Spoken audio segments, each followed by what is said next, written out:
Friends, welcome to మా channel. కొత్త చూసే వాళ్ళైతే మా ఛానల్ని సబ్స్క్రైబ్ చేసుకోండి. ఇంకా మీ సపోర్ట్ కావాలి, ఇంకా ముందుకు తీసుకుపోవాలని కోరుచున్నాను ఫ్రెండ్స్. అందరూ బాగుండాలి, అందులో నేను ఉండాలి. అందరూ బాగున్నారు ఫ్రెండ్స్ అందరూ ఏం చేస్తున్నారు? అన్నం తిన్నారా? నేనైతే తినలేదు, ఇంకా తినాలి ఫ్రెండ్స్. మీరైతే తిన్నారా ఫ్రెండ్స్? నేను ఇవాళ వచ్చేసి ఒకటి చెప్తున్నాను ఫ్రెండ్స్. అదేంటంటే మనం వండుకునే బియ్యం గురించి చెప్తున్నాను ఫ్రెండ్స్. మనం వండుకునే బియ్యం గురించి, ఎందుకంటే ఇలా రకరకాలు ఉంటాయి బియ్యం. ఎందుకంటే మనం తినే బియ్యంలో దొడ్డు బియ్యం అని ఉంటాయి, సన్న బియ్యం అని ఉంటాయి, బాస్మతి బియ్యం అని ఉంటాయి, రకరకాలు సౌమస్ర బియ్యం అని, జయశ్రీరామ్ బియ్యం అని, ఇలా బియ్యంలో రకరకాల పేర్లు ఉన్నాయి.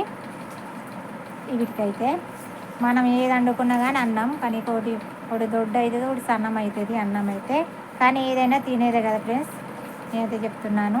అయితే ఈ బియ్యంతో ఏమేమి చేస్తామంటే, మనం ఈ బియ్యంతో పెళ్ళిళ్ళల్లో అత్యంతలు వేస్తారు.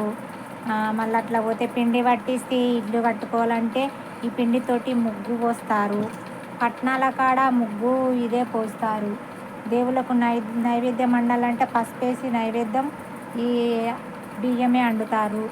మనం దేవుళ్ళకు పాయసం చేయాలన్నా కానీ, బెల్లం పాయసం చేయాలన్నా కానీ బియ్యమే వండుతారు. మనం సరపిండి పెట్టుకోవాలన్నా కానీ బియ్యం పట్టించుకొచ్చి, పిండి పట్టియాలంటే బియ్యమే పిండి పట్టించుకొచ్చి సరపిండి పెట్టుకోవాలంటే ఇవే ఉపయోగాలు. మనం గారెలు చేసుకున్నా, మడుగులు చేసుకున్నా, ముడుపులు చేసుకున్నా ఈ బియ్యంతో, బూరెలు చేసుకున్నా ఈ బియ్యంతో ఫ్రెండ్స్. చాలా రకాలుగా ఉన్నాయి కదా. ఎందుకంటే ఈ బియ్యంతో అన్ని రకాలు చేసుకోవచ్చు, అన్ని రకాలు తినవచ్చు. మనము ఇప్పుడు చాలా మన చిన్నప్పుడైతే మేము అయితే మా వాళ్ళు అయితే పిండి పట్టిస్తే బియ్యం రొట్టె చేసేది ఫ్రెండ్స్. బియ్యం రొట్టె చాలా బలమాట. కానీ ఇప్పుడు చాలామంది గోధుమ రొట్టె చేసుకొని తింటున్నాము. కొందరికి గోధుమలు వండితే గోధుమలు పట్టించుకొని రొట్టె చేసుకుంటారు. లేకపోతే దుకాణంలో దొరికే పిండిని ఎర్రపిండి అయినా తెల్లపిండి అయినా తెచ్చుకొని చేసుకుంటున్నారు. అయితే మన చిన్నప్పుడైతే బియ్యం రొట్టె తింటే బాగుంటుంది అని అనేది. ఉడికి నీళ్ళు పోసి దాంట్లో పిండి కలిపి ముద్దలు చేసి పీట మీద కొట్టి పెంచి మీద వేసి కాల్చేది. ఆ కాల్చిన రొట్టెలు ఏం చేసేది, ఎండబెట్టి వాటిని మనం ఎల్లిపాయ కారమన, టమాటా పచ్చడాన, లేకపోతే మామిడికాయ పచ్చడాన, నిమ్మకాయ పచ్చడాన ఆ రొట్టె కంటించుకొని కొంచెం దించుకుంటూ తినేది. తెల్లారి గట్టిగా ఉండేది.